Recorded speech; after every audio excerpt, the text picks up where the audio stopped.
ल यसमा हेर त यो अहिले यो पहिलो फिगरको नाम के छ रे? ट्रायंगल हामी भन्यो होइन? त्रिभुज तिमीहरू पनि उसमै बुकमै लेख त, त्यहाँ बुकमा लेख्ने ठाउँ हुन्छ। हामी बुकमा लेख्न सक्छौँ इजिली, किनभने त्यहाँ ठाउँ छोडेको छ। त्यहाँ लेख त। यसको मतलब यो 1 नम्बर फिगरको नाम के हो? ट्रायंगल। हामी यहाँ के लेख्छौँ? त्रिभुज लेख्छौँ होइन है। अब त्यसपछि यसको क्षेत्रफल भन त, यसको क्षेत्रफल कति हुन्छ? यो त्रिभुजको क्षेत्रफल भन त कति हुन्छ?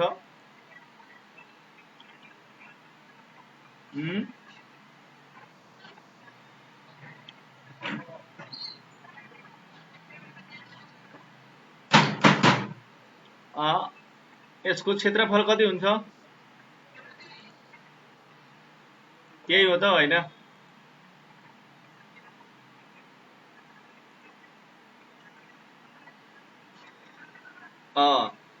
त्यो यसलाई हामी चाहिँ के भन्छौँ भने नि एरिया अफ ट्रायंगल भनिदेऊ है इङ्ग्लिसमा। अब किनभने नेपालीमा त लेख्न टाइप गर्न अप्ठ्यारो रहेछ।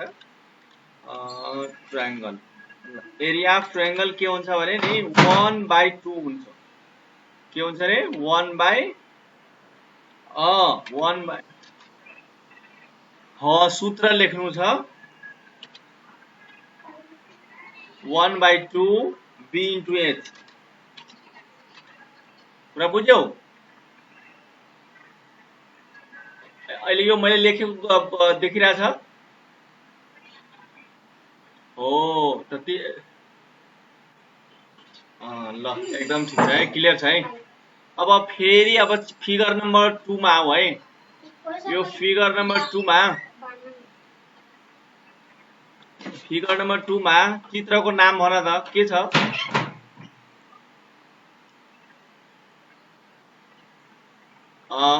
राम्रोसँग है, अरूहरू पनि भन, अरूहरू एकजनाले मात्र होइन, अरूले पनि भन के छ? ए स्क्वायर है, के हो त? स्क्वायर हो। स्क्वायरको हामी नेपालीमा के भन्छौँ? हो, यो चाहिँ वर्ग हो। यो फिगर नम्बर 2 के हो त? वर्ग हो। क्लियर भयो? बुझ्यौ? ल त्यस्तै गरी अब यसको फर्मुलाको कुरा गरौँ है। यसको फर्मुला भन त।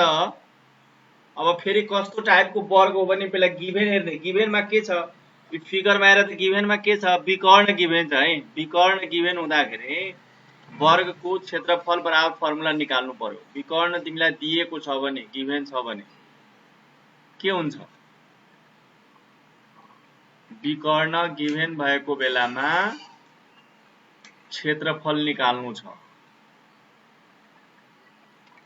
a इक्वल्स टू के हुन्छ भने नि 1/2। अब यसको के हुन्छ? वर्गको विकर्ण के हुन्छ? इक्वल हुन्छ। वर्गको विकर्ण के हुन्छ रे? बराबर हुन्छ। त त्यसैले 1/2 d इन्टु d हुन्छ। विकर्ण इन्टु विकर्ण है। यो भनेको 1/2 मैले d स्क्वायर गरे। स्क्वायर यस्तो लेखे, बुझेन? यो पावर ल यसलाई चाहिँ मैले d इन्टु d गरेर होइन, अनि इक्वल्स टु फेरि एकचोटि लेख्दिएँ। उनीहरूको लाइन कटे क्या हो? इन्टु ds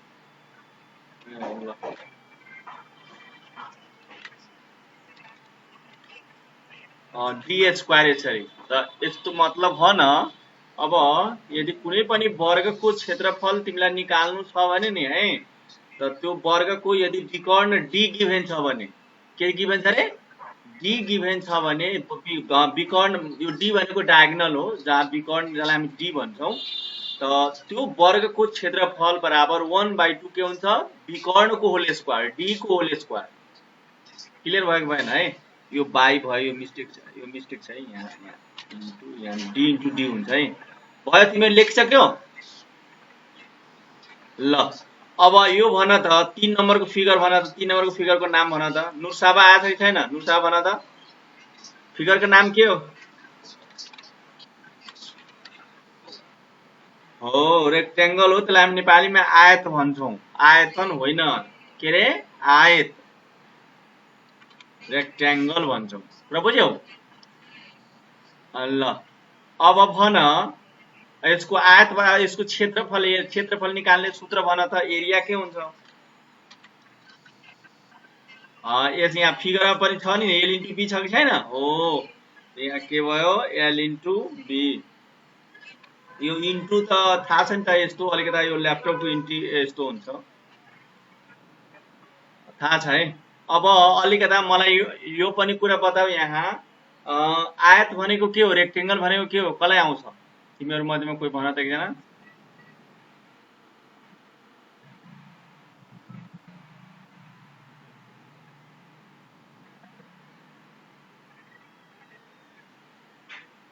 ल आयतको परिभाषा के हुन्छ भने नि, आयतको परिभाषा बुझ्नुभन्दा पहिला हामीले प्यारालेलोग्रामको समानान्तर चतुर्भुजको परिभाषा बुझ्न जरुरी हुन्छ है।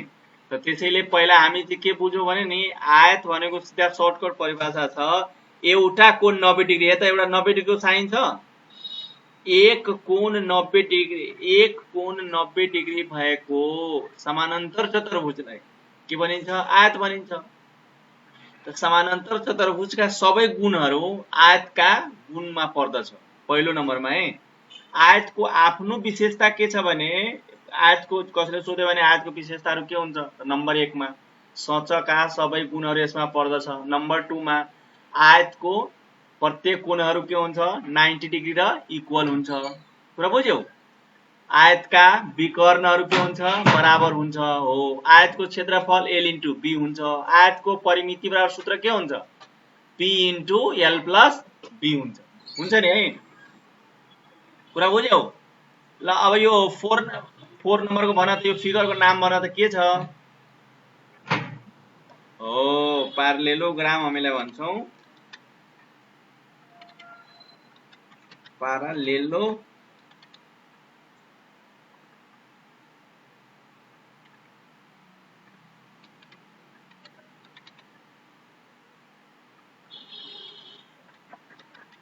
हो, प्यारालेलोग्राम भन्छौँ।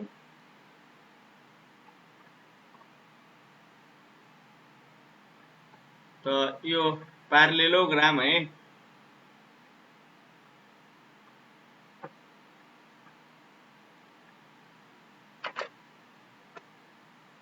अब प्यारले यस्तो टाइपको फर्मुला तिमी भन्न सक्छौ, के हुन्छ तिमीहरू भन त? यस, किन बी के हुन्छ रे? बी इन्टु एच हुन्छ होइन। यो हामी प्यारालेलोग्रामको चाहिँ फर्मुला भन्यो भने हामी के भन्छौँ?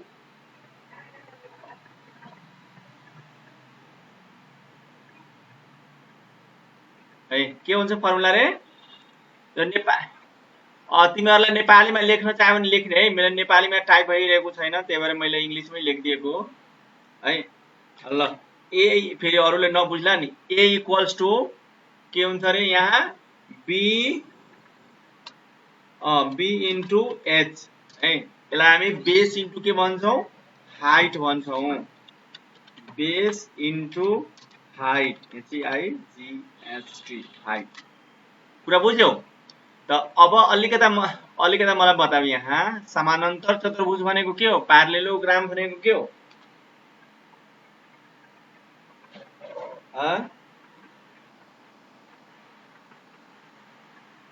होइन, त्यही त तिमीहरूलाई कन्फ्युजन छ। सबभन्दा पहिला यी सब चतुर्भुजहरूको परिभाषा जान्नु पर्यो होइन। पहिला सबभन्दा पहिला समानान्तर चतुर्भुजको परिभाषा जान्नु पर्यो। समानान्तर चतुर्भुज भनेको के हुन्छ भने, यहाँ देख, यस फिगरमा हेर, नत्र म तिमीहरूलाई एउटा यहाँबाट अर्को एउटा फिगर बताउँछु है, पहिला एकैछिन है।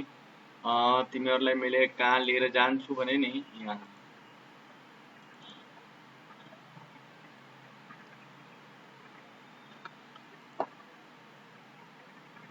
तिमीहरूलाई अहिले एउटा खुल्दैछ, त्यसपछि म अलिकति क्लियर गर्छु, किन तिमीहरूलाई प्रब्लम भइरहेको छ। सबभन्दा ठुलो प्रब्लम तिमीहरूलाई अब समानान्तर चतुर्भुज हामीलाई तान्नु छ भने नि, त पहिला के गर्छौ भने नि हामीले है, सुन, एउटा के चाहियो त? एउटा लाइन चाहियो भने यहाँ मैले लाइन ताने, देखिरहेको छौ तिमीहरू? हो एक्ज्याक्टली है। ल अनि त्यसपछि के भयो, यो एउटा के हो त, यो एउटा प्यारले मतलब एउटा भनौँ लाइन हो। र यो लाइनबाट मैले के गर्छु भने नि अर्को एउटा भनौँ न अब लाइन तान्छु, या यसलाई चाहिँ अर्को हामी चाहिँ के गर्छौँ भन्नु न, अर्को प्यारलल लाइन लिएँ है, प्यारलल यहाँबाट यो लाइनबाट मैले यहाँ गरेँ र यसलाई क्लिक गरेर अर्को एउटा मैले यहाँ प्यारलल लाइन तानिदिएँ। ध्यान दिँदै जाने है, यो दुईटै रेखाहरू छ नि अहिले यो एक आपसमा के छ अरे प्यारलल छ। अर्को मैले के लियो भने नि परपेन्डिकुलर, मैले एउटा फेरि मेरो यो ह्याङ भइरहेछ। अब अर्को हेर यहाँ परपेन्डिकुलर मलाई लिनु छ, त एउटा मैले यहाँबाट परपेन्डिकुलर, यो पनि प्यारलल लिनु पर्यो, परपेन्डिकुलर लिनु, तब न चाहिँ तिमीलाई त्यो गर्ने हो। चाहे यसलाई चाहिँ एउटा लाइनै लिउँ, ल यो लाइन, ल यो लाइन मैले लिइहालेँ, यहाँबाट यो लाइन र यो एउटा लाइन लिएँ। अब यो लाइनसँग सुन, यो लाइनसँग अर्को लाइन के गर्ने भने नि मैले अर्को प्यारलल एउटा लाइन लिएर यसलाई मैले तानिदिएँ, यसलाई यहाँ क्लिक गरेँ, यहाँ उठाएर यहाँ ल्याएर, देखिरहेको छ तिमीहरू, देखिरहेको छ छैन हो। अब यहाँ हेर, जुन एउटा यो लाइन बन्यो नि, यो जुन चतुर्भुज देखिरहेछौ, यो चाहिँ के हो त समानान्तर चतुर्भुज हो। कुन चतुर्भुज हो रे? समानान्तर चतुर्भुज हो। यसलाई अझ म क्लियर तिमीहरूलाई गर्छु एकैछिन है, यसलाई अलिकति राम्रोसँग क्लियर गर्नु पर्यो। यसलाई मैले यस्तो जोड दिनु पर्यो, अलिकति कलर टाइपको। तिमीहरूलाई कुन कलर मन पर्छ भन त? रेड मन पर्छ, ल रेडै मैले बनाइदिएँ, यो मैले रेडै बनाइदिएँ हेर है। ल अब हेर, यो जुन छ नि अहिले फिगर जुन तिमीहरूको सामने स्क्रिनमा आइरहेको छ, यो फिगरको नाम हो समानान्तर चतुर्भुज।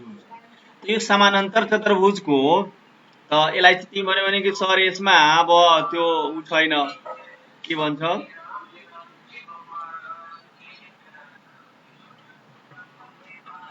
यसलाई मैले एउटा अर्को यो के भन्छ समानान्तर चतुर्भुजलाई चिन्ने तरिका यहाँ नै, यो अर्को यो जुन छ लाइन मैले ताने अहिले हेर त, यो लाइन देखिरहेछौ, यो प्यारलल, यो चाहिँ बराबरको साइन हैन, यही हो समानान्तर रेखाको साइन हो यो। यो चाहिँ है,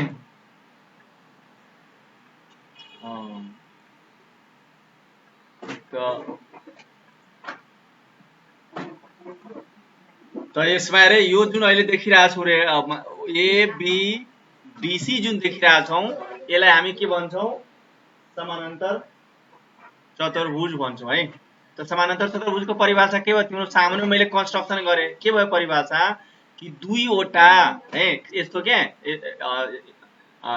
समानान्तर चतुर्भुजको परिभाषा दुईटा तरिकाबाट दिन सक्छौँ। पहिलो तरिकाबाट सम्मुख भुजाहरू समानान्तर भएको चतुर्भुजलाई समानान्तर चतुर्भुज भन्छौँ है। के भन्छौँ रे? सम्मुख भुजाहरू समानान्तर भएको चतुर्भुजलाई, याद गर्ने, सामुन्नेको भुजा जुन हुन्छ नि त्यो चाहिँ के हुनु पर्यो? समानान्तर छ भने त्यसलाई समानान्तर चतुर्भुज भन्छौँ। या अर्को परिभाषा, दुईवटा समानान्तर रेखाहरूलाई अर्को दुईवटा समानान्तर रेखाहरूले काट्दा बन्न जाने चतुर्भुजलाई हामी के भन्छौँ? समानान्तर चतुर्भुज भन्छौँ। र बुझ्यौ, यो परिभाषा छ। अब अर्कोतिर हामी अब आउँ, यहाँ अब हामी विषयवस्तुतिर फेरि प्रवेश गर्छौँ। विषयवस्तुमा त यही के हो भने यो समानान्तर चतुर्भुज, हेर यहाँ दुईटा, हेर न, यो हेरे छ कि छैन, हेर न, एउटा हेरो र अर्को, यो दुईटा समानान्तर छ कि छैन हो। त यो सम्मुख भुजाहरू समानान्तर भएको चतुर्भुजलाई हामी के भन्छौँ रे? समानान्तर चतुर्भुज भन्छौँ। ल अब 5 नम्बरको भन त, 5 नम्बरको कुन? होइन, यो सच होइन।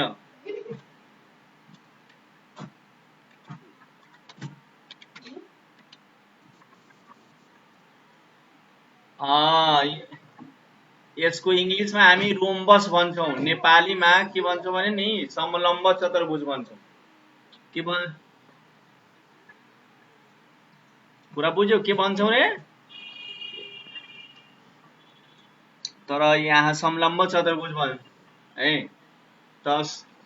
ल तर यहाँ समलम्ब चतुर्भुज भनेको के हुन्छ भने नि सबै भुजाहरू बराबर भएको समानान्तर चतुर्भुजलाई के रे सबै भुजाहरू सबै बराबर भएको समानान्तर चतुर्भुजलाई के भन्छौँ हामी समलम्ब चतुर्भुज भन्छौँ। तर फिगरमा के छ भने नि हेर न यो फिगरमा यो सबै भुजा बराबरको संकेत दिएन है, त्यसैले यो चाहिँ यसलाई हामी अलिकति हैन समलम्बै चतुर्भुज मानेर जाउँ।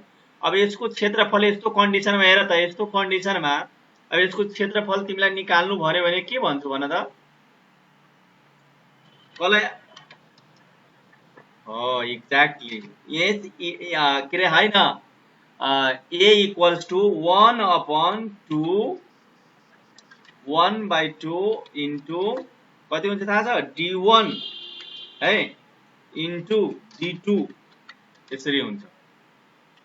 ल तिमीहरु पनि लेखिहाल त।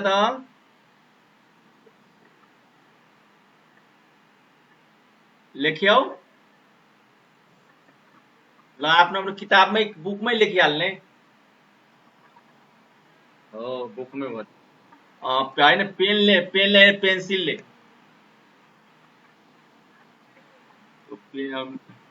ल अब सुन्न, अब 6 नम्बरको क्वेसनलाई हेर त।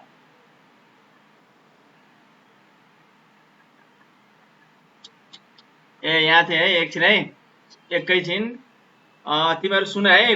जुन यो मैले यहाँ अलिकति मिस्टेक भने है, यो 5 नम्बर क्वेसन जुन थियो नि 5 नम्बर क्वेसन हैन, यो 5 नम्बर जुन छ नि है, हो यो चाहिँ मैले के भनेको चित्रको नाम के भनेको हो भन त? हैन त्यो मिस्टेक भयो, समबाहु चतुर्भुज। समबाहु यो इंग्लिश ठीक छ, इंग्लिश ठीक छ, इंग्लिश ठीक छ, रोम्बस नै हुन्छ। नेपालीमा समबाहु चतुर्भुज, त्यसलाई हामी स बा च भन्छौँ है। नामै सम प्लस बाहु प्लस चतुर्भुज। सम भनेको बराबर, बाहु भनेको भुजा, सबै भुजाहरू बराबर भएको समानान्तर चतुर्भुजलाई समबाहु चतुर्भुज भन्छौँ। इंग्लिशमा यसलाई रोम्बस भन्छौँ है, अघि मैले मिस्टेक भनेको थिएँ। ल अब यो 6 नम्बरको फिगरको नाम भन।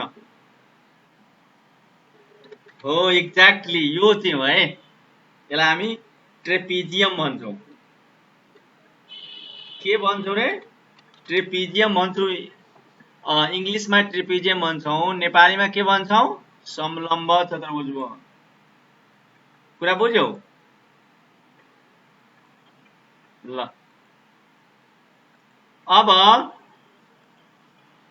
अब यसको चाहिँ फर्मुला कसैलाई याद छ भने भन त, कसैलाई पढ्या होला, 8 क्लासमा नै पढाइ हुन्छ यो, 9 मा नै छ। 1/2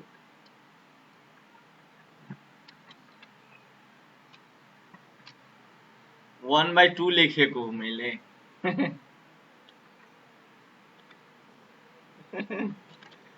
ल 1/2 h into b1 plus b2 हुन्छ है यसमा। र बुझ्यौ? यो फरक छ। यस्तो टाइपको यो यसमा चाहिँ हामी के गर्ने भने नि यसलाई यस्तो भन्छ के, पहिला ट्रेपिजियम भनेको बुझ पहिला है, जसलाई हामी समलम्ब चतुर्भुज भन्छौँ। समलम्ब चतुर्भुज भनेको कुनै पनि, यसमा हेर त कतिवटा भुजा समानान्तर छ? दुईटा भुजा मात्र छ हो। त त्यसैले एउटा कुरा तिमीहरु के ध्यान दिने कि दुईवटा भुजा समानान्तर भएको, दुईवटा भुजा समानान्तर भएको चतुर्भुजलाई समलम्ब चतुर्भुज भनिन्छ। के रे? एकचोटि फेरि मैले भने के परिभाषा भन त? दुईवटा नो रङ, दुईवटा भुजाहरू समानान्तर भएको,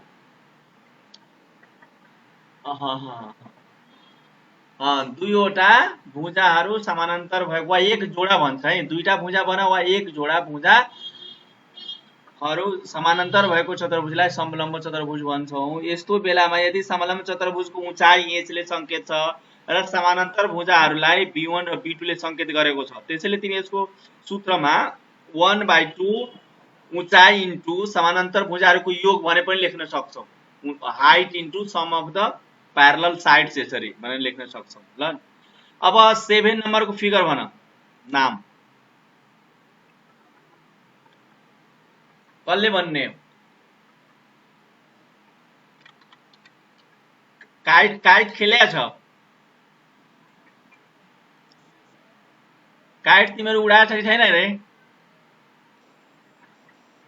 ए ल, यो चङ्गा हो है।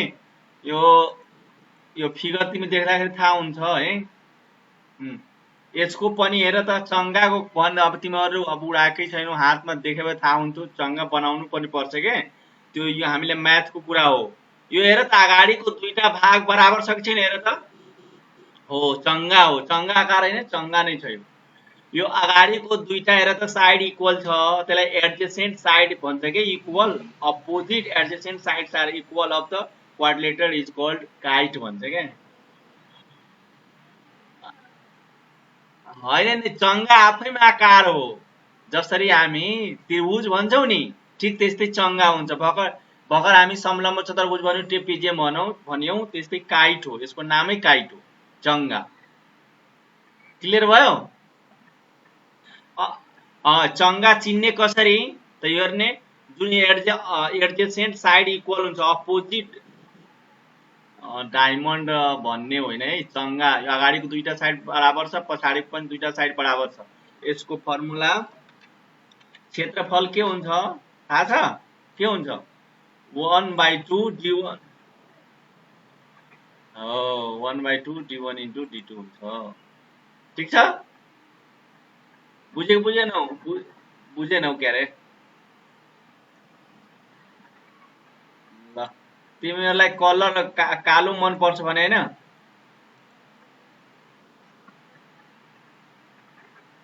रातो मन पर्छ? ल, अब मैले अलि रातो एउटा बनाइदिएँ। अब यो लास्टको भन त के छ? Figure number 8।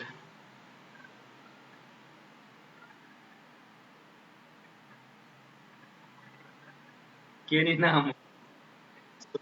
सलच त माथि नै गइहाल्यो हो, यो 6 नम्बरमा।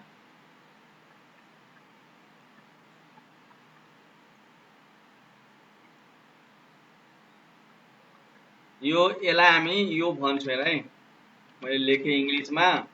अब तिमीहरूलाई कतिको आउँछ? के लेखेँ भन?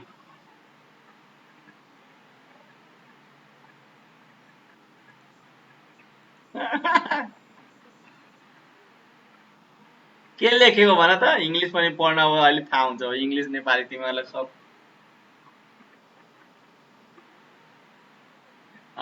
क्वाड्रिल्याटरल भन्छौँ हामी यसलाई, चतुर्भुज भन्छौँ। क्वाड्रिल्याटरल भन्छौँ, चतुर्भुज भन्छौँ है। त यो नेपालीमा हामी यसलाई चतुर्भुज भन्छौँ, इङ्ग्लिसमा क्वाड्रिलेटरल भन्छौँ। चतुर्भुज भनेको तिमीहरू भन त, कसैलाई याद छ? भन त।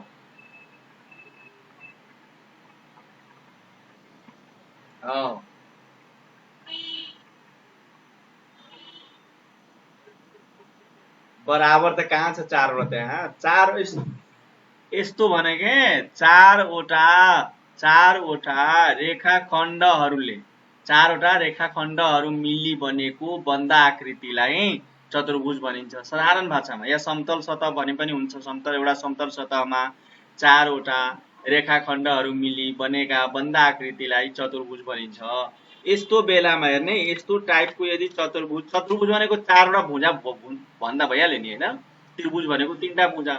त यस्तो टाइपको चतुर्भुज छ भने नि हेर्ने, यो चतुर्भुजमा तिमी देखिरहेछौ एउटा डायगोनल छ है, र एउटा डायगोनल देखिरहेछौ, र अर्को के छ? दुईटा लम्ब देखिरहेछौ, P1 र P2। एउटा परपेन्डिकुलर भनेको P1 हो, अर्को परपेन्डिकुलर भनेको के हो त? P2 हो। त्यसैले यसको फर्मुला के हुने जान्छ? 1/2 अनि डी गर्ने के, डी इन्टु के रे भनेको P1 प्लस P2। ल, बुझ्यौ कि बुझेनौ? बुझिहाल्यौ। यो चाहिँ हो के त यस्तो टाइपको यदि कुनै पनि चतुर्भुजको यदि एउटा विकर्ण दिएको छ उक्त विकर्णमा दुईवटा लम्बहरू छ भने त यसको फर्मुला हुन्छ 1/2 त्यो जुन विकर्ण हुन्छ त्यो विकर्ण इन्टु दुईवटा लम्बहरूको योगफल हुन्छ है। मलाई चाहिँ यो क्लियर भएको हुनुपर्छ। क्लियर छ। अब यसलाई मैले कलर अलिकति अर्को बनाइदिएँ। अब तलबाट मैले एकचोटि फेरि भने है चतुर्भुजको परिभाषा के भने कि चारवटा रेखाखण्डहरू मिली बनेको बन्द आकृतिलाई चतुर्भुज भनिन्छ वा एउटा समतल सतहमा चारवटा रेखाखण्डहरू मिली बनेको बन्द आकृतिलाई चतुर्भुज भनिन्छ। चतुर्भुजमा यदि एउटा विकर्ण र दुईवटा लम्बहरू दिएको बेलामा चतुर्भुजको क्षेत्रफल फर्मुला हुन्छ 1/2 इन्टु विकर्ण इन्टु लम्बहरूको योगफल। त्यस्तै गरी काइट हुन्छ। काइट भनेको हाम्रो चाहिँ के हुन्छ भने त्यसको यसलाई काइटको अलिकति मैले कलरहरूको बदले काइटको के हुन्छ भने नि त्यसको आसन्न भुजाहरू बराबर हुन्छ। विपरीत आसन्न भुजाहरू जस्तो अगाडिको हेरेर दुईटा बराबर छन् पछाडिको पनि दुईटा भुजा बराबर छ र दुईटै विकर्ण गिभेन छ भने त्यसको क्षेत्रफल बराबर हुन्छ 1/2 d1 इन्टु d2 हुन्छ। त्यस्तै गरी आयो अब ट्रेपिजियम, जसलाई ट्रेपेजियमको नेपाली हामी भन्छौँ समलम्ब चतुर्भुज भन्छौँ। समलम्ब चतुर्भुज भनेको कुनै पनि चतुर्भुजको यदि दुईवटा भनौँ वा एक जोडा भुजाहरू प्यारलल छ भने त्यसलाई हामी के भन्छौँ समलम्ब चतुर्भुज भन्छौँ। नामै समलम्ब है। दुईवटा भुजाहरू अर्थात् एक जोडा भुजा यदि प्यारलल छ भने त्यसलाई समलम्ब चतुर्भुज भन्छौँ। अर्को आयो अब के आयो रोम्बस, जसलाई हामी नेपालीमा के भन्छौँ समबाहु चतुर्भुज। समबाहु चतुर्भुज भनेको के हुन्छ कि एउटा हैन सबै भुजाहरू बराबर भएको समानान्तर चतुर्भुजलाई के रे सबै भुजाहरू बराबर भएको समानान्तर चतुर्भुजहरूलाई हामी के भन्छौँ समलम्ब चतुर्भुज भन्छौँ वा समलम्ब मिस्टेक भयो समबाहु चतुर्भुज भन्छौँ। के भन्छौँ रे सबै भुजाहरू बराबर भएको समानान्तर चतुर्भुजलाई समबाहु चतुर्भुज वा रोम्बस भन्छौँ है। अब त्यसपछि आयो प्यारलेलोग्राम है। प्यारलेलोग्रामको हामी नेपालीमा के भन्छौँ रे समानान्तर चतुर्भुज भन्छौँ। के भन्छौँ समानान्तर चतुर्भुज। समानान्तर चतुर्भुज भनेको सम्मुख भुजाहरू समानान्तर भएको चतुर्भुजलाई के भन्छौँ समानान्तर चतुर्भुज भन्छौँ हैन। त्यसको यदि फर्मुला कुरा गर्यो भने b इन्टु इन्च आधार गुणे उचाइ हुन्छ। कुनै पनि समानान्तर चतुर्भुजको आधार र उचाइ दिएको छ भने यो फर्मुला युज गर्छौँ हैन। त्यसपछि आयो आयत। आयत भनेको के हुन्छ भने आयतको परिभाषा बुझ्नु अगाडि हामीले के बुझ्नुपर्छ भने के रे समानान्तर चतुर्भुजको परिभाषा हामी बुझिसक्यौँ त ठ्याक्कै आयतको परिभाषासँग मिल्ने समानान्तर चतुर्भुजको परिभाषा हुन्छ। त्यसैले हामी यदि एक कोण 90 डिग्री भएको समानान्तर चतुर्भुजलाई आयत भन्छौँ। हेर यो 90 डिग्री अहिले मेरो कर्सर देखिरहेको छु यो 90 डिग्रीको सिम्बल हो। त्यसै लम्बाइ र चौडाइ दिएको छ भने आयतको क्षेत्रफल बराबर फर्मुला हुन्छ l इन्टु b हुन्छ। यदि यसको परिमिति भनेको p equals to 2 into l plus के हुन्छ रे b हुन्छ। अब आउ वर्ग भनेको के हुन्छ भने कि जसलाई आयतको परिभाषा याद छ भने त्यसले वर्गको परिभाषा त्यसलाई इजिली याद भइहाल्छ। कसरी किनभने यस वर्गको परिभाषा के हुन्छ सबै भुजाहरू बराबर भएको आयतलाई यदि कुनै पनि आयतको सबै भुजा बराबर छन् भने त्यो के हो त वर्ग हो। क्लियर भयो है। अब आओ के रे त्रिभुजमा आऊ। त्रिभुजको परिभाषा हामी सबैलाई थाहा छ एउटा समतल सतहमा तीनवटा रेखाखण्डहरू मिलेर बनेको बन्द आकृतिलाई हामी के भन्छौँ त्रिभुज भन्छौँ। त्यसलाई इङ्ग्लिसमा के भन्छौँ ट्रायंगल। के भन्छौँ रे ट्रायंगल भन्छौँ हैन। त्रिभुज फेरि त्रिभुजको यो कस्तो टाइपको यो फर्मुला हो क्षेत्रफल निकाल्ने जुन त्रिभुजको उचाइ गिभेन छ है र आधार गिभेन छ भने उचाइ र आधार कसरी पत्ता लगाउने जो 90 डिग्री हुन्छ नि लम्ब हुन्छ जसलाई हामी परपेन्डिकुलर भन्छौँ। त्यसलाई हामी के भन्छौँ त्यो के हो त एच हो है। उचाइ जहिले पनि के हुन्छ रे परपेन्डिकुलरमा हुन्छ र जसमा लम्ब हुन्छ त्यो चाहिँ के हो त आधार हो, त्यसलाई हामी बी भन्छौँ। कुरा बुझ्यौ? क्लियर भयो होला है? त यो चाहिँ तिमीहरू के गर्ने भने नि यो भोलि सबै तिमीहरूले यो फर्मुला भोलि याद गरेर आउने हुन्छ ल है। तिमीहरूलाई यो भोलि सबै अनि त्यसपछि हामी चाहिँ के गर्छौँ भने नि भोलि यो फर्मुला चाहिँ हामी सुरुमा यो पढ्छौँ। यो यहाँबाट हामी चाहिँ के गर्छौँ भोलि स्टार्ट गर्छौँ ठ्याक्कै यो यति कुरा बुझिरहेछौँ। यो चाहिँ भोलि हामी चाहिँ यो सब पढ्छौँ आज। अब यो भोलि हामी चाहिँ पढ्छौँ, ठिक छ? त्यसैले अब